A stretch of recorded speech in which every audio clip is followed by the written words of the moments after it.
At 2:00 a.m., the sharp knock on my front door sliced through the stillness of my empty house. I wasn't asleep. Insomnia had been my faithful companion since Robert's death 6 years ago. But I wasn't expecting visitors, especially not at this hour. 30 years as a court bailiff had taught me to approach unexpected situations with caution. Through the peephole, I saw my daughter's face illuminated by the porch light. Jessica's mascara had created dark rivers down her cheeks, and her body trembled visibly, even through the distorted view. I yanked the door open. Jessica. She fell into my arms, her body racked with sobs. "Mom," she choked out.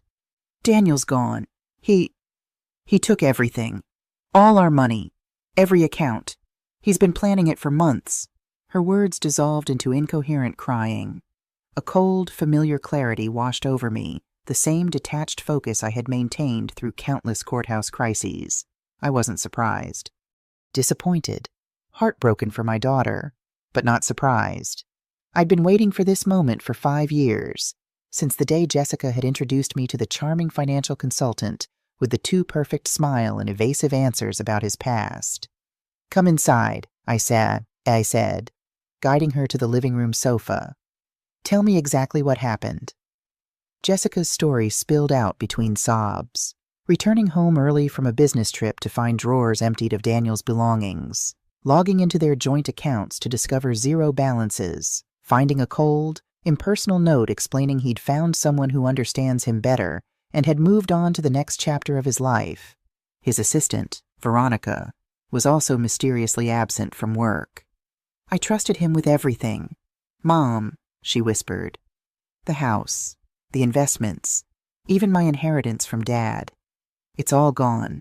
I listened in silence, my arm around her shoulders.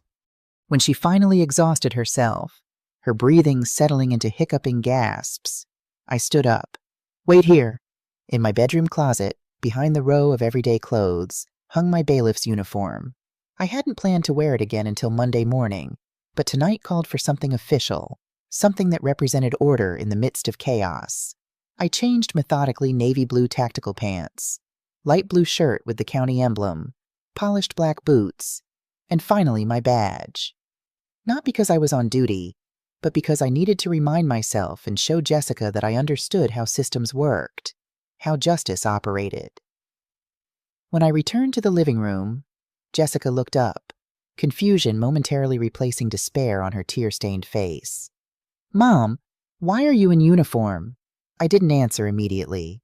Instead, I picked up my phone and dialed a number I knew by heart. "Michael, it's Susan Miller. I need you to initiate the plan. Yes, now full protocol. I'll bring the documentation to your office at 7 a.m. I ended the call and finally met my daughter's bewildered gaze. "What plan, Mom? What's going on?" I sat beside her, taking her cold hands in mine. "Jessica, I need you to listen carefully. What Daniel has done isn't just a betrayal. It's criminal, wire fraud, identity theft, possibly embezzlement.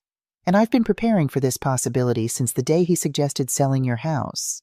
Her eyes widened. "You knew this would happen." "I suspected it might," I corrected gently. "Daniel fits a profile I've seen hundreds of times in my courtroom. I didn't have proof, but I had enough concerns to put safeguards in place." "What kind of safeguards?" I squeezed her hands. "The kind that will help us find him, freeze whatever assets we can, and build a case that will put him behind bars. Michael is my attorney, but he's also worked with the district attorney's office for 20 years. He knows exactly how to handle this." Jessica pulled her hands away, standing abruptly.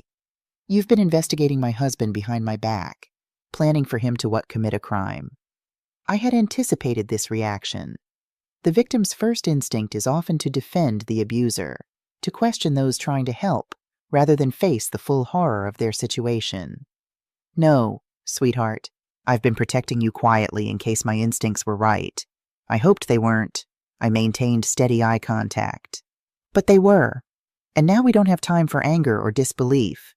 We have maybe 48 hours before Daniel moves that money somewhere we can't reach it." She stared at me, her expression cycling through shock, betrayal, and finally a dawning realization. "The Cayman Islands," she whispered. "He has a meeting in the Cayman Islands next week. He's been talking about it for months." I nodded. "Offshore banking, no extradition. It fits." I stood up, my uniform giving me the authority I needed in this moment. "Jessica, I need you to decide right now.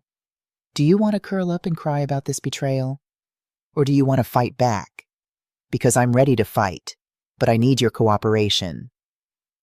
A subtle change came over her face, something hardening behind her eyes that reminded me so much of her father. Robert had been a prosecutor with the same unwavering commitment to justice that had drawn me to law enforcement. I saw his spirit in her now, pushing through the shock and heartbreak. "What do you need me to know?" she asked, her voice steadier than it had been all night. "Everything," I replied, moving toward my home office. "Every account he had access to, every document he might have had you sign, every conversation about finances or property. And I need you to be prepared for what we might discover. Because men like Daniel rarely stop at just one deception." As I pulled out the file I'd been building for 3 years' bank statements I'd quietly copied during holiday visits, photographs of documents Jessica had casually mentioned signing, notes from conversations where Daniel had revealed inconsistencies in his background, my daughter watched with growing comprehension. "You really were expecting this," she said softly. "I was hoping to be wrong," I corrected, setting the file on my desk. "But I've spent my entire career watching people in my courtroom face the consequences of trusting the wrong person. I wasn't about to let my daughter become another statistic without a fighting chance." I opened the file, revealing the first piece of evidence, a background check on Daniel Anderson showing 2 previous marriages, both ending under financially suspicious circumstances, information that Jessica, in the flush of new love, had never thought to verify. "Oh my God," she whispered, sinking into the chair beside my desk. "This is just the beginning," I told her, my voice gentle but firm. "And we have a long night ahead of us." As I began organizing the documents we would take to Michael's office in a few hours, I felt rather than saw Jessica's perception of me shifting. She was seeing me not just as her mother, but as what I had always been, a woman who had dedicated her life to the machinery of justice, who understood the system intimately enough to make it work for those who deserved its protection. The uniform I wore wasn't just for show. It was a promise to my daughter, to myself, and to the man who had thought he could disappear with her future. This was no ordinary victim he had chosen. He had stolen from the daughter of a woman who had spent 30 years watching criminals face judgment. And now judgment was coming for him. Dawn broke as Jessica and I pulled into the parking lot of Harrison Legal Services. The imposing brick building housed not just Michael's practice, but a collection of attorneys specializing in various aspects of criminal and civil law, a legal arsenal I was about to deploy in full force. Jessica had spent the night going through every financial document she could access, discovering the devastating extent of Daniel's betrayal. Not only had he emptied their joint accounts, totaling nearly $180,000, but he had somehow transferred the $75,000 inheritance she'd received after her father's death money that had been in her separate account, supposedly untouchable by anyone but her. "How could he access my personal account?" she had asked, staring at the online banking screen in disbelief. "I never gave him the passwords." "Keylogger," I'd suggested grimly. "Or you logged in while he was watching. Maybe he found where you wrote down the password. I've seen countless cases of digital intrusion in my years at the courthouse. People who are planning to steal find ways to gather what they need." Now sitting in Michael's plush conference room, surrounded by financial records, bank statements, and property documents. Jessica looked exhausted but resolute. The initial shock had hardened into determination, the tears replaced by a focused anger I recognized from her childhood, the same expression she'd worn when neighborhood bullies had stolen her bicycle. She hadn't just wanted it back. She'd wanted justice. Michael Harrison entered briskly, his imposing 6'4" frame making even the large conference room feel smaller. At 62, his hair had gone completely silver, but his mind remained razor-sharp. Before becoming an attorney, he'd spent 15 years with the FBI's Financial Crimes Unit experience that made him uniquely qualified for what we needed. "Susan," He greeted me with a respectful nod before turning to Jessica. Ms. Miller, I wish we were meeting under better circumstances. It's Anderson, actually, Jessica corrected automatically, then winced. Or it was. I guess I should go back to Miller now. Michael settled into his chair, spreading out the documents I'd sent to his secure server hours earlier. Let's start with the facts as we know them. Daniel Anderson, age 38, married to you for 5 years. Financial consultant with Meridian Advisors. As of approximately 36 hours ago, he cleared out all joint accounts, accessed your personal accounts without authorization, and appears to have left the country, presumably with his assistant. Jessica nodded, her voice steady as she filled in details. Veronica Hayes. She's been his assistant for about 2 years. I thought they had a strictly professional relationship, but obviously, she trailed off, the personal betrayal momentarily overwhelming the financial one. Focus on the money for now, I suggested gently. The emotional aspects matter, but they won't help us track the funds. Michael pulled out a legal pad covered in his precise handwriting. Based on what you've provided and what Susan has compiled over the past 3 years, we're looking at approximately $255,000 missing from accounts in your name or jointly held. Additionally, there appears to be a home equity line of credit taken out against your house 3 months ago for $120,000. Jessica's head snapped up. What? That's impossible. I never signed anything like that.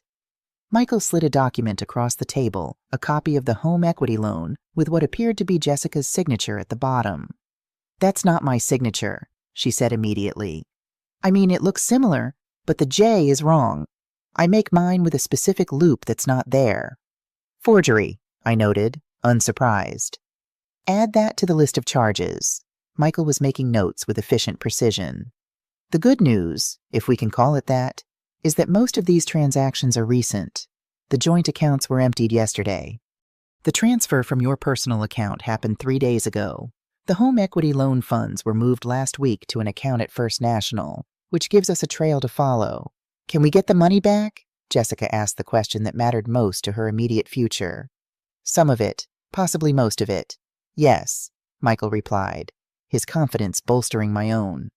Susan activated our protocol last night, which means we've already filed emergency petitions with 3 different judges I knew were on call. As of 6:00 a.m. this morning, we have freeze orders on every account we know about, fraud alerts on your social security number and credit profile, and a forensic accountant already tracing the money flows. Jessica blinked, processing the scope of actions already taken. All that happened since 2:00 a.m. I exchanged a glance with Michael, knowing it was time to reveal the full extent of our preparation. Jessica, I began carefully. The protocol Michael mentioned wasn't created last night. We established it 3 years ago, after Daniel first suggested consolidating all your finances under his management. 3 years. The betrayal in her voice was palpable. You've been expecting my husband to rob me for 3 years and never said anything. I've been preparing for a possibility I hoped would never materialize, I corrected. What would you have done if I'd come to you 3 years ago and said I thought your husband might be planning to steal from you? Would you have believed me? Her silence was answer enough. Michael cleared his throat. The advanced preparation gives us significant advantages. We've already submitted documentation to the FBI's Financial Crimes Division and the SEC. Since Daniel's position as a financial advisor makes this a potential regulatory violation, Border Patrol and TSA have been notified in case he attempts to leave the country if he hasn't already. He hasn't, I stated with certainty. At least not officially. I called in a favor with TSA this morning. No passenger named Daniel Anderson or Veronica Hayes has left on any commercial flight in the last 48 hours. Jessica stared at me, reassessing her understanding of my connections and capabilities. How did you? 30 years in the courthouse builds a network, I said simply. People owe me favors. I'm calling them in. The conference room door opened and a young woman entered with a tablet. Mr. Harrison, we've got a hit on one of the accounts. A wire transfer was initiated at 5:30 this morning to an account in Grand Cayman. Our freeze order stopped it with just minutes to spare. Michael took the tablet, reviewing the information with a satisfied nod. That's $86,000 recovered already. The timing suggests Daniel is still in the country. Probably planning to transfer everything before he leaves. The Cayman meeting, Jessica murmured. It's scheduled for Tuesday. He has tickets. Her eyes widened with sudden realization. I can access his travel account. We booked everything through the same agency for points, and I have the login information. Within minutes, she had pulled up the reservation details on her phone.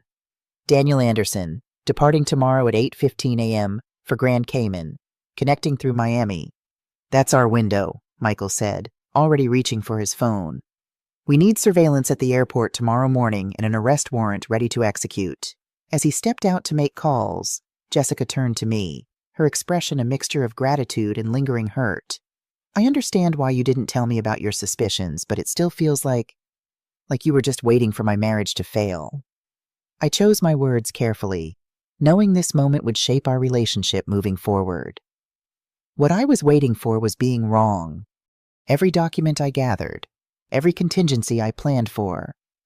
I hoped it would all be unnecessary, that one day I'd destroy that file and admit I had misjudged Daniel completely. I reached for her hand across the table. Being right brings me no joy. Jessica, only the knowledge that you're not facing this alone. Her fingers tightened around mine. What happens now? Now, I sadly said, straightening my bailiff's uniform that I hadn't bothered to change out of. We set a trap, and when Daniel Anderson shows up at that airport tomorrow morning, he's going to discover that disappearing with stolen money isn't nearly as easy as he thought.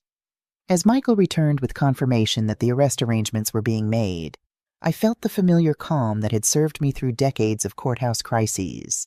This wasn't just about recovering money.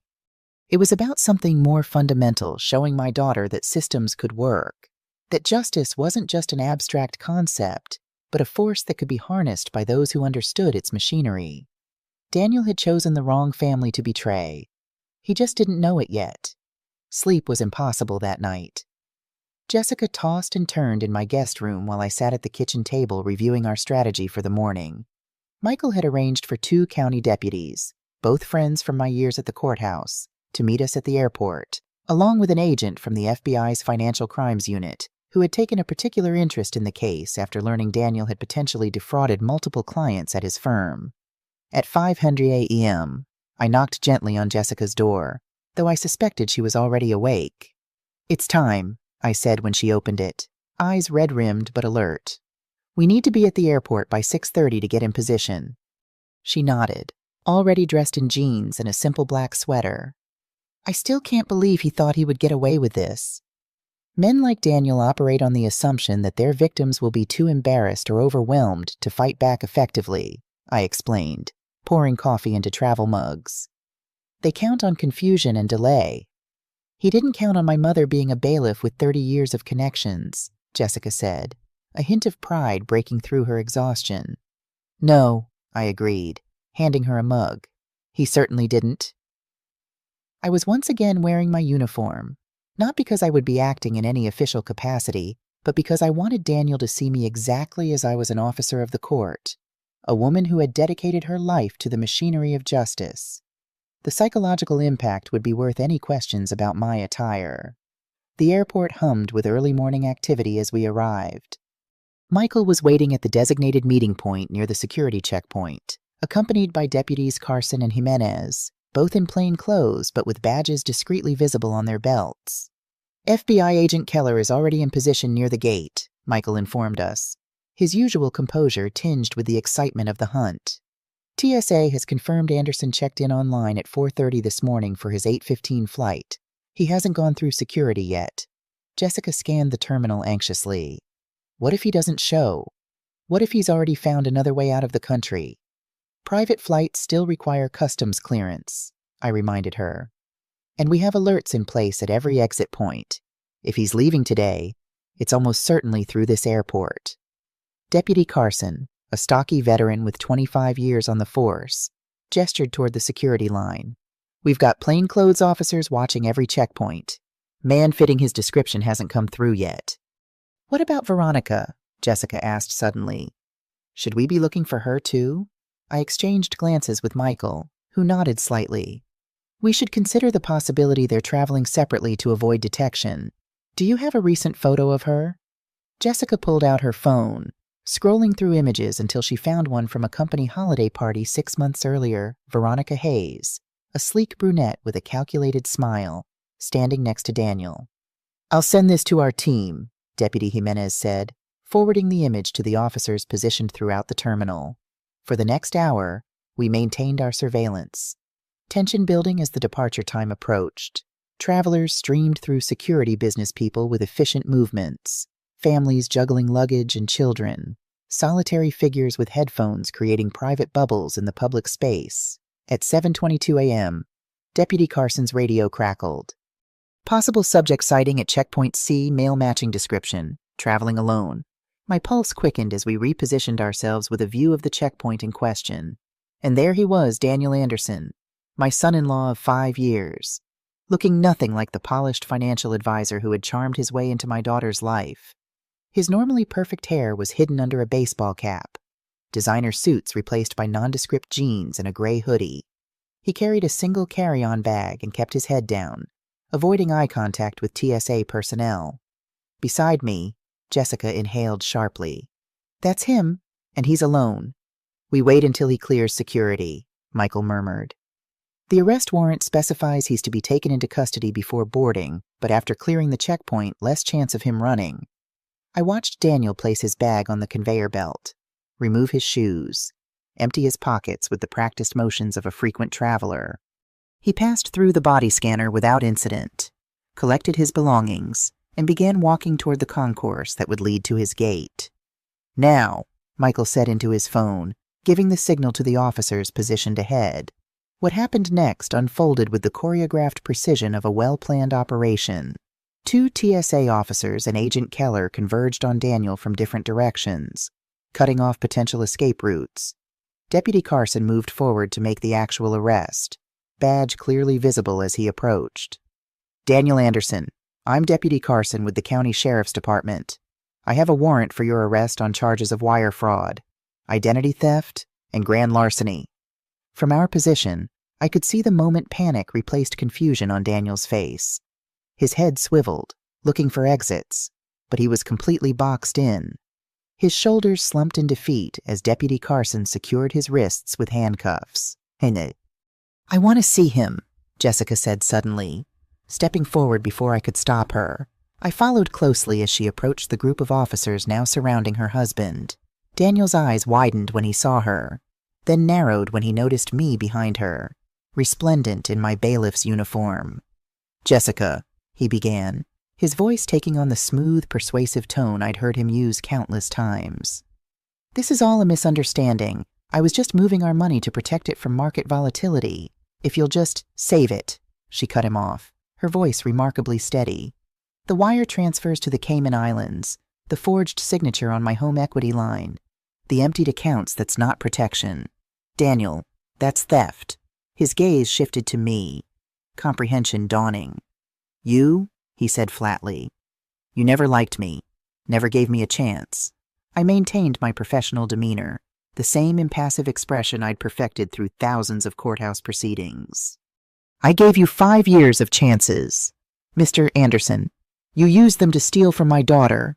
Agent Keller stepped forward. "We need to process him. The warrant includes a search of his personal effects." "Of course," I nodded. Professional courtesy between law enforcement personnel. As Deputy Carson began leading Daniel away, Jessica called out, "Where's Veronica? Isn't she supposed to be your getaway companion?"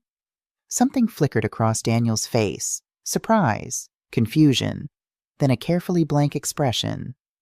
"I don't know what you're talking about." "Your assistant," Jessica pressed. "The one you've been having an affair with. The one who's mysteriously absent from work at the same time you decide to disappear with all our money." Daniel's laugh was short and bitter. "Veronica, she's probably at the office right now. She was never part of this."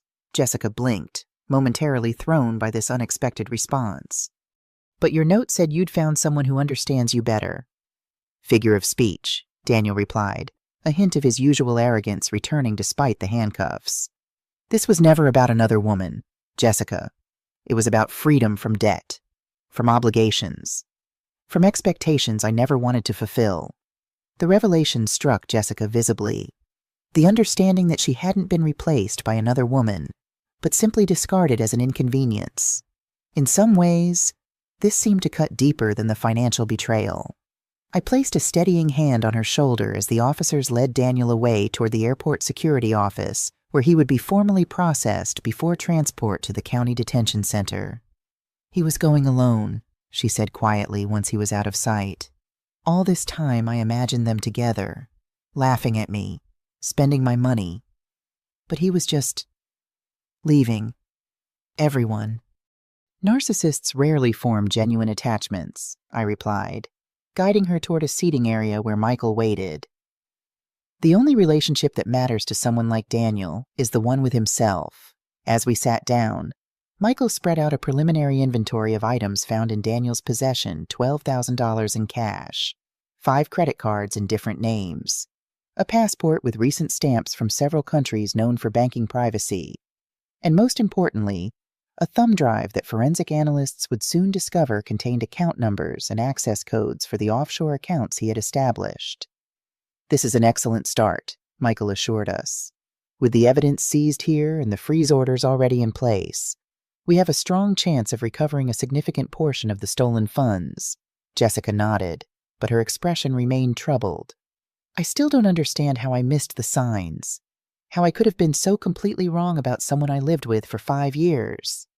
I thought of the countless victims I'd seen in the courthouse: intelligent, capable people who had been deceived by those they trusted most. Con artists like Daniel succeed because they're expert at appearing to be exactly what their targets want and need. It's not a reflection on you that you believed him.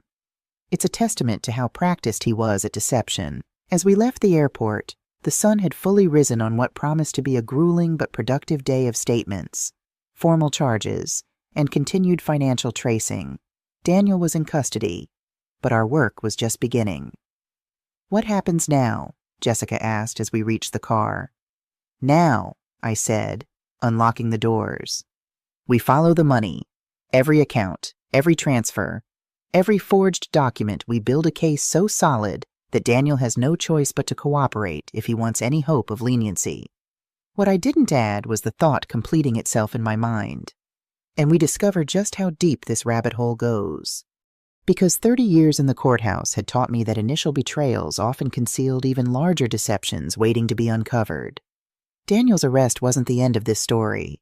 In many ways, it was just the beginning. "It's worse than we thought," Michael said grimly, spreading documents across my dining room table 3 days after Daniel's arrest. Jessica and I exchanged glances. We had spent the intervening days in a whirlwind of legal meetings, forensic financial analysis, and emotional processing. Daniel remained in county detention, his bail set at $500,000 after prosecutors argued successfully that he posed a significant flight risk. "Worse how?" I asked, though the thickness of the file Michael had brought suggested a complexity beyond simple theft. Michael sorted the papers into organized piles. "The FBI's analysis of Daniel's thumb drive and initial investigation into Meridian Advisors indicates this goes far beyond your accounts." Jessica: "Daniel appears to have been systematically defrauding clients for at least 3 years. His clients—" Rebecca paled. "The people who trusted him with their retirement funds." "Exactly." Michael pointed to a spreadsheet. "Based on preliminary findings, he diverted approximately $3.2 million from at least 14 different clients, primarily targeting elderly investors or recently widowed women managing money for the first time." The predatory pattern made my stomach turn.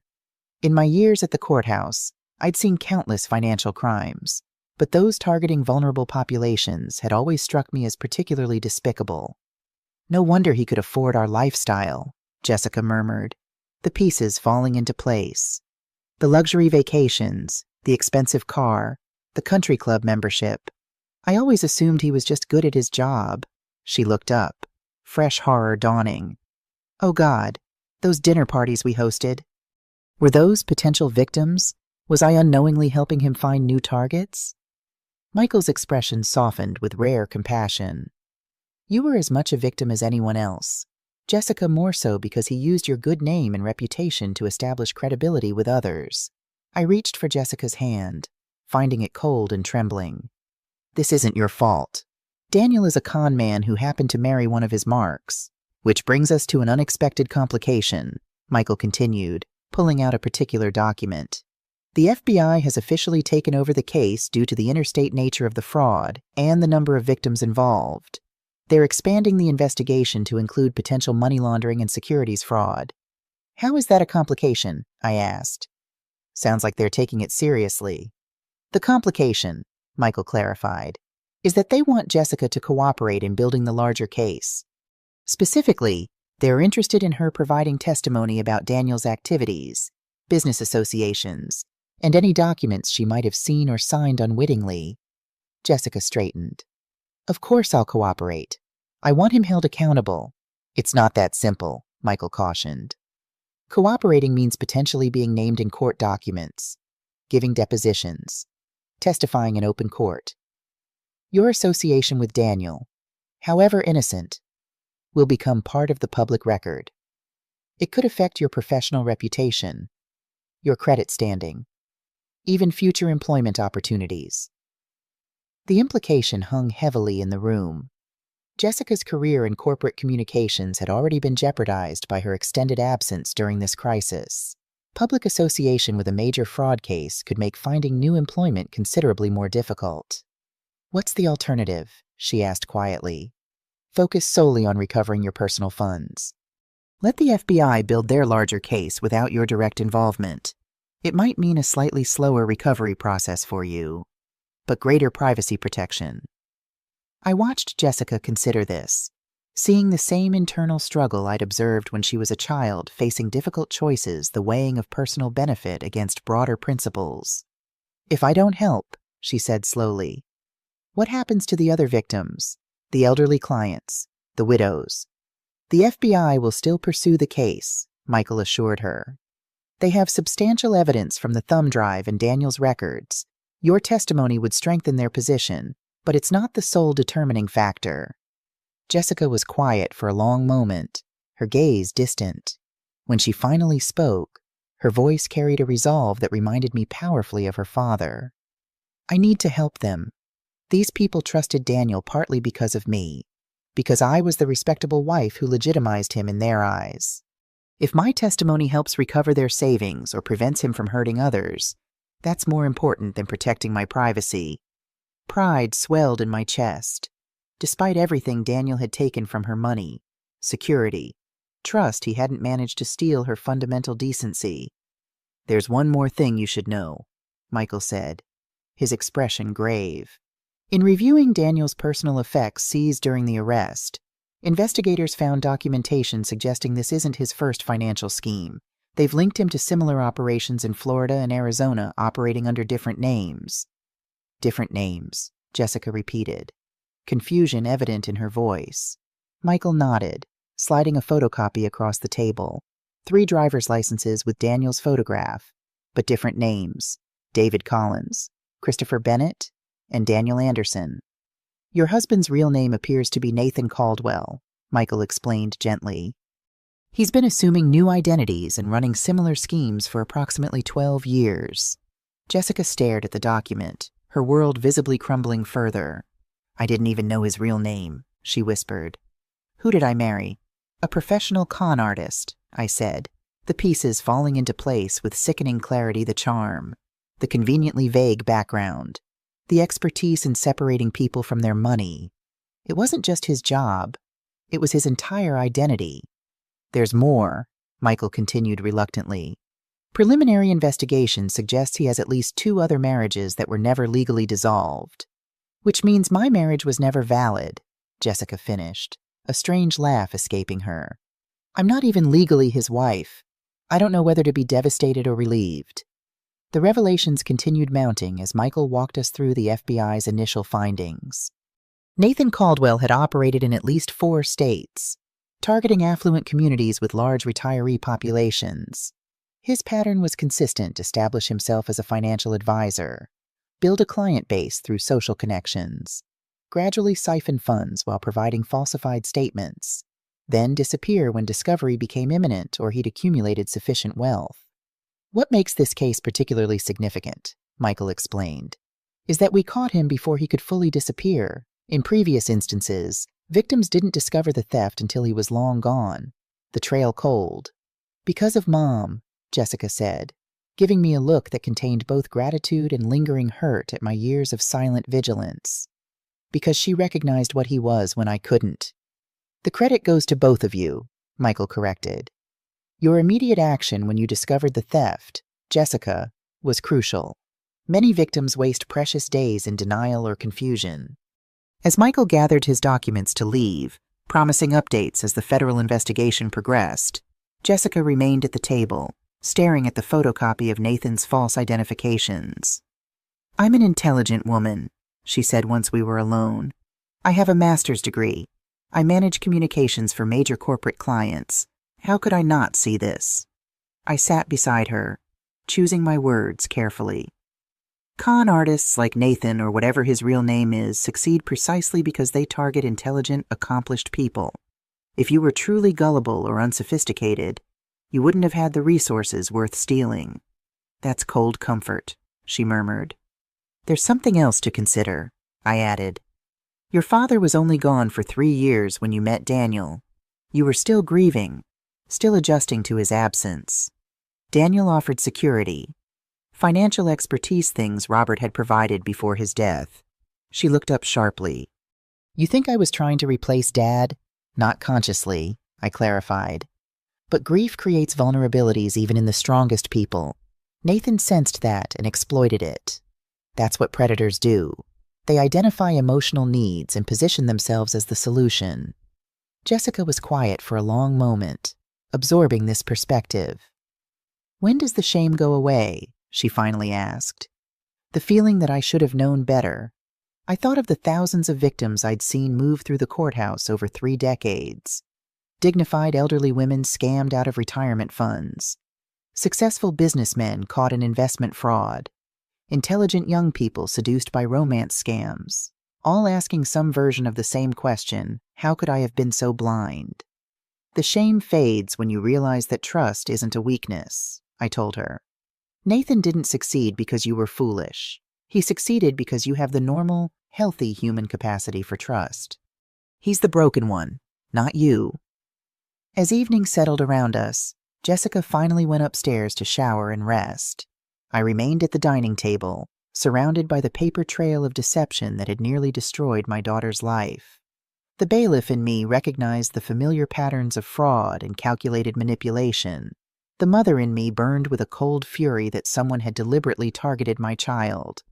Tomorrow would bring more revelations, more legal complexities, more painful realizations for Jessica. But tonight had shown me something crucial. Beneath the shock and heartbreak, my daughter's moral compass remained intact. When offered an easier path that might have protected her reputation at the expense of other victims, she had chosen the harder road of full cooperation. Nathan had stolen her money and shattered her trust, but he hadn't managed to break her fundamental character. In the language of the courthouse where I'd spent my career, that was the most damning evidence against him and the most promising sign of Jessica's eventual recovery. "There are 2 other wives," said FBI agent Diana Keller, her crisp pantsuit and direct gaze projecting professional efficiency. "Both still alive, both still legally married to Nathan Caldwell, and both financially devastated by his schemes." A week had passed since our meeting with Michael about the expanding federal investigation. Jessica and I now sat in a private conference room at the FBI's field office, where Agent Keller had called us for what she described as a significant development in the case. Jessica leaned forward, hands clasped tightly on the polished table. "You found them, the other women he married?" "Yes," Agent Keller confirmed, opening a folder containing photographs. "Olivia Winters, 41, married to Nathan when he was using the name David Collins in Tampa, Florida, and Elena Suarez, 38, married to him as Christopher Bennett in Phoenix, Arizona." She slid the photographs across the table. 2 women, both attractive and professional looking, both with the same haunted expression I'd seen in Jessica's eyes since that 2:00 a.m. knock on my door. "Neither marriage was ever legally dissolved," Agent Keller continued, "which means Nathan Caldwell committed bigamy 3 times over. More importantly for our case, He used each marriage to establish credibility and access investment clients in each location. Jessica studied the photographs, her expression unreadable. Have you spoken with them? Do they know about me? About each other? We've interviewed both women extensively, Agent Keller confirmed. They were initially identified through the documentation seized from Mr. Caldwell's possession at the time of arrest, and they've been extremely cooperative with our investigation. She hesitated briefly before continuing. Which brings me to the purpose of today's meeting. We believe there would be significant value in having all three of you compare experiences, timelines, and financial records. Patterns we might miss individually could become evident when your stories are examined collectively. You want us to meet? Jessica asked, surprise evident in her voice. A secure video conference initially, Agent Keller clarified. If you're comfortable proceeding further after that, perhaps an in-person meeting as the case progresses toward trial. I watched Jessica carefully, aware that this represented yet another emotional hurdle in an already overwhelming process. Meeting Nathan's other victims was one thing. Meeting women who had also believed themselves to be his wife entered entirely different psychological territory. What would this accomplish beyond comparing notes? I asked, protective instincts surfacing. Jessica has already agreed to cooperate fully with your investigation, Agent Keller nodded, acknowledging the concern behind my question. Beyond the investigative value, there's also a practical financial aspect. All three women have potential claims against any recovered assets. Establishing a collaborative relationship now rather than an adversarial one later could streamline the recovery process for everyone involved. Jessica had gone quiet, still studying the photographs. How long was he with them? She finally asked. Before he disappeared. 4 years with Olivia. 3 with Elena, Agent Keller replied. You appear to have been his longest relationship at 5 years. A bitter laugh escaped Jessica. Lucky me. I got the extended version of the scam. Actually, Agent Keller said carefully, the extended timeline in your case might be significant. Based on the evidence we've gathered, Nathan Caldwell typically maintained each identity for approximately 3 to 4 years before moving on. Something about your situation caused him to extend his timeline. I considered this new information. The difference might be me, I suggested. In his previous relationships, was there family nearby people watching closely? Agent Keller's expression showed professional appreciation for the insight. Neither Olivia nor Elena had close family involvement. Olivia's parents are deceased, and Elena's family is in Mexico with limited contact. So I was the complication, I concluded. The court bailiff mother-in-law who never fully trusted him, which may have ultimately protected Jessica from worse financial damage. Agent Keller noted, our analysis suggests he was preparing for his exit for at least a year, but moving more cautiously than in his previous operations. Jessica finally looked up from the photographs. I want to meet them, she decided. These women. If we've all been through the same nightmare, maybe together we can make some sense of it, or at least help ensure he can't do this to anyone else. Agent Keller nodded, satisfied with the response. I'll arrange the video conference for tomorrow morning if that works for your schedule. As we left the federal building afterward, Jessica was uncharacteristically quiet, lost in thought as we walked to the parking garage. Are you sure about this? I asked gently as we reached my car. Meeting the other wives is bound to be emotionally complicated. Wives, she repeated, testing the word.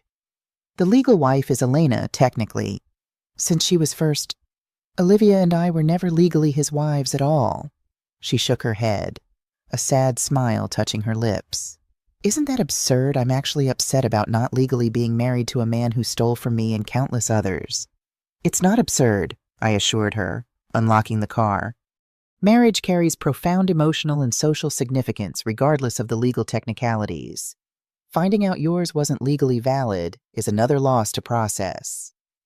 During the drive home, Jessica finally voiced the question I sensed had been troubling her since Agent Keller's revelations. Do you think he ever cared about any of us?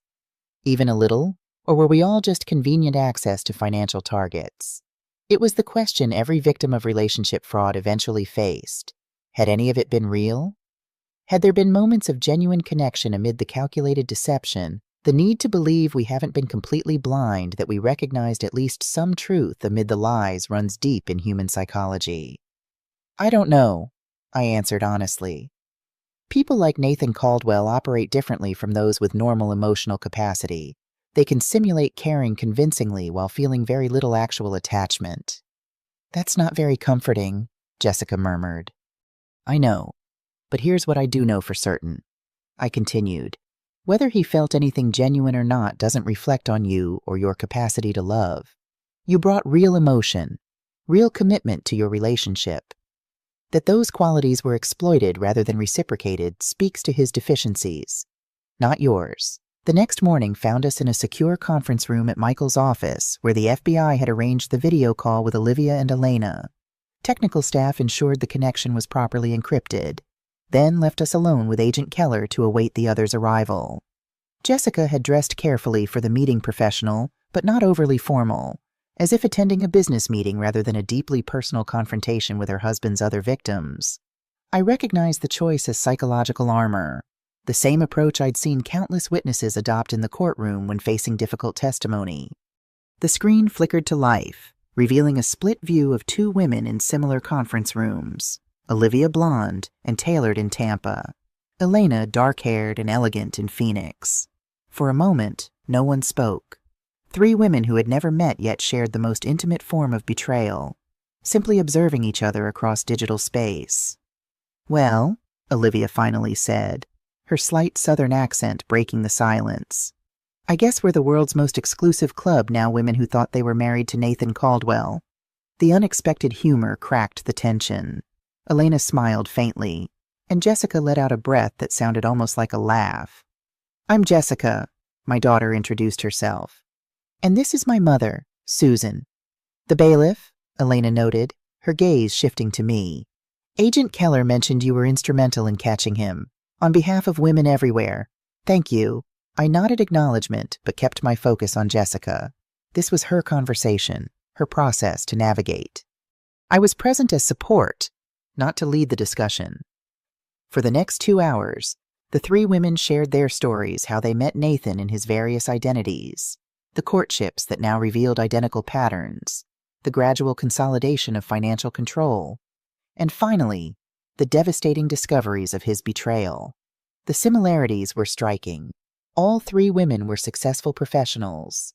All had experienced recent loss before meeting him. All had been gradually isolated from close friends who might have noticed warning signs. He told me my friends were jealous of our relationship, Olivia recalled, shaking her head at her own vulnerability. And I believed him because it was easier than questioning why they had concerns. With me, it was my brother, Elena added. Carlos never trusted David or Christopher or whatever his real name is. Nathan managed to create so much tension that I eventually stopped inviting my brother to our home. Jessica nodded in recognition. He was constantly finding fault with my closest college friend until I just stopped trying to maintain the friendship. It was easier to keep the peace. As they continued comparing experiences, I observed something remarkable happening. With each shared story, each recognized manipulation tactic, a visible weight seemed to lift from all three women. The isolation that so often compounds the trauma of fraud, the belief that you alone were foolish enough to be deceived, dissolved in the recognition of shared experience. He told both of you he couldn't have children, Jessica asked at one point, leaning forward with sudden intensity. Olivia and Elena both nodded. Medical condition from a childhood illness, Olivia confirmed. He showed me doctor's reports, Elena added, very official looking. Jessica sat back, a strange expression crossing her face. He told me the same thing. I always wondered. She trailed off, leaving the thought unfinished. As the meeting concluded with arrangements for future collaboration, I noticed a subtle but significant shift in Jessica's demeanor, a straightening of her shoulders, a clarity in her gaze that had been missing since Nathan's betrayal. Walking back to the car afterward, she finally completed her interrupted thought from the meeting. I always wondered if I was somehow deficient because we never conceived despite not using protection. He let me believe it might be my fault while knowing all along he'd created a convenient lie. The depth of the psychological manipulation made my blood boil. but I kept my tone measured. Another calculated cruelty. Did you want children with him? I thought I did, she said thoughtfully. But now I'm relieved. Can you imagine if there had been a child involved in all this? Another innocent victim of his schemes. The wisdom in her observation reminded me that healing often begins with recognizing the disasters narrowly avoided alongside those experienced. As we drove home, Jessica continued processing the meeting, finding strength in the connections formed with women who truly understood her experience in ways even I, with all my courthouse wisdom and maternal love, could not. They're both rebuilding their lives, she noted. Olivia has her own business now. Elena is in law school. They didn't let him destroy their futures. Neither will you, I assured her, glimpsing in her renewed determination the resilient daughter I'd raised, the one who had always emerged stronger from life's challenges. Nathan Caldwell had underestimated all three of the women he had claimed as wives, but his greatest miscalculation had been assuming that Jessica's relationship with me was as superficial and manipulable as the family connections he had previously encountered. He had never understood that in targeting my daughter, he had unwittingly challenged a woman who had spent 30 years watching justice unfold in all its methodical, inexorable power. A woman who knew exactly how to set its machinery in motion when someone she loved was threatened. We've frozen approximately $1.8 million in assets directly linked to Nathan Caldwell, Agent Keller announced, her satisfaction evident despite her professional demeanor. That represents roughly 60% of what we believe he stole from clients and personal relationships over the past decade. A month had passed since the initial video conference with Olivia and Elena. In that time, the FBI's financial investigation had expanded dramatically, tracing money through a labyrinthine network of accounts, shell companies, and cryptocurrency exchanges.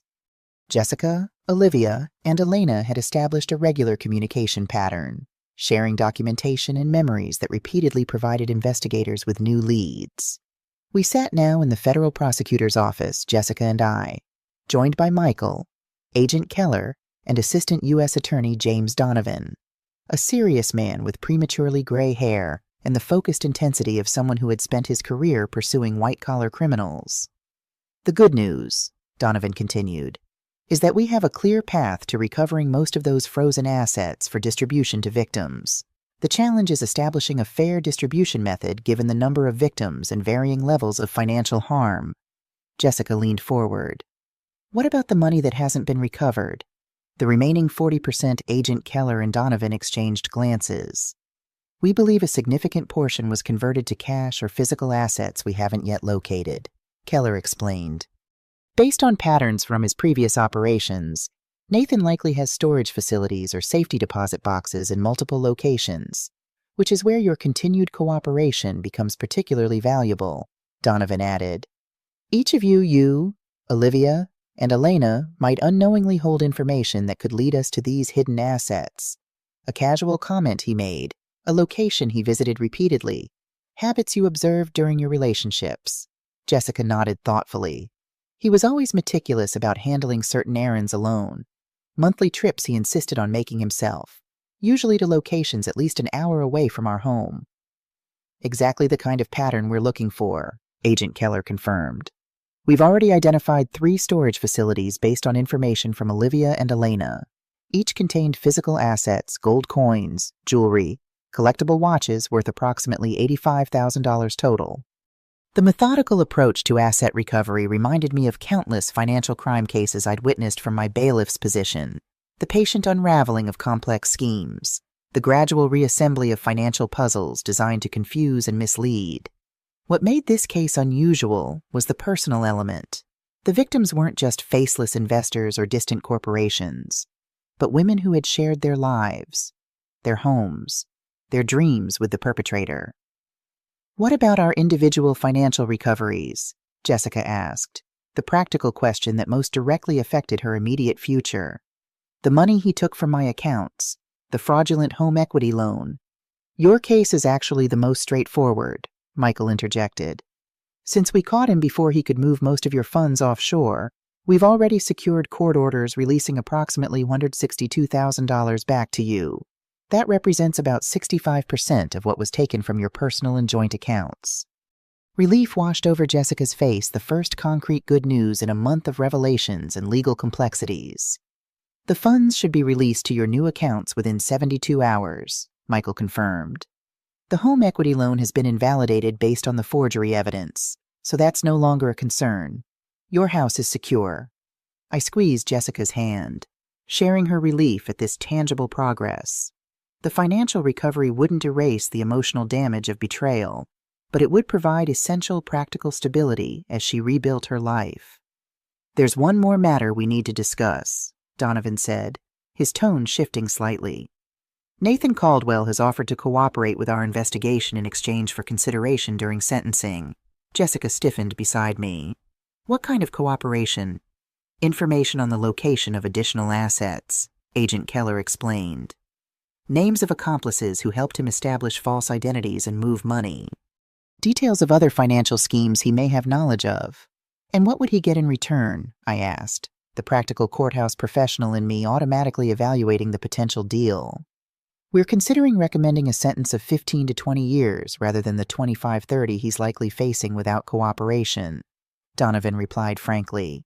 No possibility of probation, no reduction in financial restitution requirements. Jessica was quiet for a long moment, processing this development. When she finally spoke, her voice was steady. Will his cooperation help recover more funds for his victims, not just me, but the elderly clients, Olivia, Elena, everyone? Potentially, yes, Agent Keller confirmed. Especially if he reveals locations of physical assets or offshore accounts we haven't yet identified. Jessica nodded slowly. Then I won't object. The money matters more to his victims than whether he serves 15 years or 30. Either way, his life as he knew it is over. The maturity of her response, prioritizing practical recovery for all victims over maximum punishment, filled me with quiet pride. Throughout this ordeal, Jessica had consistently demonstrated a capacity for perspective that spoke to her fundamental character. As we left the federal building after finalizing details of the asset recovery process, Jessica seemed lighter, more present than she had been since that 200 a.m. knock on my door. I can move forward now, she said as we walked to the car. With actual money in my accounts, the house secure, I can start rebuilding. Yes, I agreed, relief evident in my voice. The practical foundations are being restored.